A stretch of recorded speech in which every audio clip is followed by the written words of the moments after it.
Olá, tudo bem? Seja bem-vindo a mais um podcast Café com Teologia e Psicologia.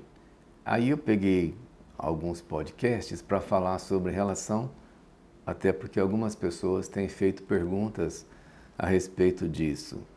E uma das perguntas que eu tive aqui foi: como discutir uma relação? As pessoas se sentem inseguras quando elas vão discutir uma relação, até porque elas não estão se sentindo confortáveis, né? E aí, na última podcast, nós falamos sobre o desafio de ser um. A Bíblia diz assim: é melhor serem dois. Então, se é melhor serem dois, então a gente precisa trabalhar essa questão de ser dois, tá? Então, por exemplo, o meu conselho: existem muitas formas de se entrar para discutir uma relação sem ter uma discussão mais intensa, de ter, às vezes, até uma briguinha. A melhor coisa que nós podemos fazer é evitar esses confrontos na relação, para que não seja evocado nas partes nenhuma emoção ruim, principalmente a emoção de raiva e de medo. Antes de ir para uma DR, discutir uma relação, eu quero te desafiar a fazer algumas perguntas para você mesmo. Depois que você responder essas perguntas, vai para a discussão da relação, tá bom? Primeira pergunta que você deve fazer: o que me prende nessa relação? Por que você está nessa relação? O que está te prendendo aí? Situação financeira? Medo? Então, pensa bem o que está te prendendo nessa relação. A segunda pergunta que você deve fazer para você mesmo é: qual o espaço que eu ocupo dentro dessa relação? Você tem espaço?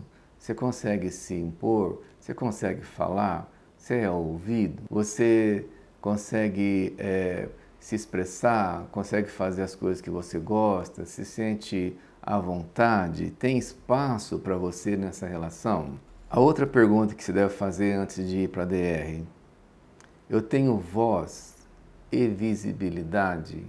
Eu estou sendo ouvido? Porque estar numa relação a dois e não ser ouvido é uma situação muito desconfortante. Eu tenho visibilidade? O outro está me notando? Ele está me vendo? É claro que quando a gente pensa na questão do homem, o homem é menos perceptivo nessas coisas, né? Às vezes ele não vai nem perceber que a mulher tirou um brinquinho pequeno, colocou um brinco grande, que mudou de roupa, mas isso também pode ser conversado. Tenho visibilidade dentro da relação? Ou é só o outro que faz tudo dentro da relação, que controla, que programa, que faz? A última pergunta que você deve fazer para você mesmo é: você está sendo amado ou você está sendo usado? Te interessa ser amado ou te interessa ser usado? Você entrou nessa relação para ser amado ou amada, ou você entrou nessa relação para ser usado? Então, esse desafio de nos tornarmos uma só pessoa, ou é melhor ser dois do que um, perpassa por essas questões. A relação tem que ser uma relação que se discute, que senta, que conversa, que tem tempo um para o outro. Numa relação, é provável que uma das partes vai querer ter o controle. E aí, nessa hora, é que é preciso conversar. Depois que você respondeu para você mesmo o que me prende na relação, qual é o meu espaço dentro dela, tenho voz e visibilidade, me sinto amado ou me sinto usado? Depois que você responder isso para você mesmo, procura o outro, senta com ele ou com ela e fala como você está se sentindo dentro da relação e o que vocês podem fazer para mudar, para ter um pouco mais de empatia, para se colocar no lugar do outro, para tentar sentir o que o outro está sentindo.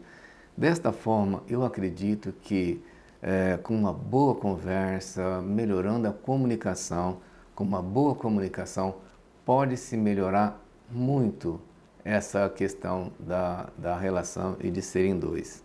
Depois de avaliar tudo, vocês podem fazer um planejamento, mudar um pouco do comportamento de cada um ceder um pouquinho, né? Aí para vocês chegarem num acordo juntos, busquem as mudanças para que a relação se torne interessante para as duas partes, porque é melhor serem dois. Até a próxima, a gente volta falar um pouco mais sobre relacionamento.